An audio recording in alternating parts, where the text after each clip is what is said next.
Dinas Pangan Pemkot Bandar Lampung menyebut ada 8 kelurahan di kota setempat yang rentan terhadap ketahanan pangan.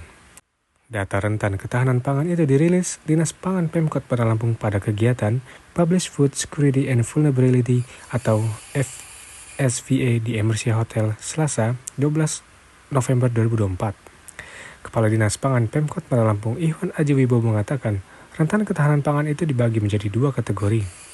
Sebanyak 7 kelurahan masuk kategori prioritas ketiga atau rentan sedang, dan 1 kelurahan masuk prioritas kedua atau agak rentan.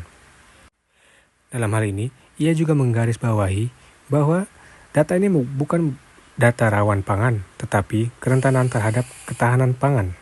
Adapun kelurahan yang rentan ketahanan pangan prioritas ketiga yaitu Kelurahan Sukarame 2, Panjang Selatan, Karang Maritim, Kelurahan Wailuni, Bumi Kedamaian, Kedaung, Sukomenanti Baru, dan Wailaga. Sedangkan untuk kelurahan yang rentan ketahanan pangan kategori prioritas kedua ada di Kecamatan Sukabumi, yakni Kelurahan Waigubak.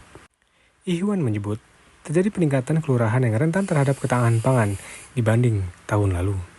Ia menilai peningkatan tersebut terjadi disebabkan oleh adanya perbedaan indikator dari penilaian sebelumnya. Dalam hal ini, ia akan menyampaikan temuan tersebut ke tingkat nasional agar indikator ketersediaan tidak bergantung pada administrasi wilayah.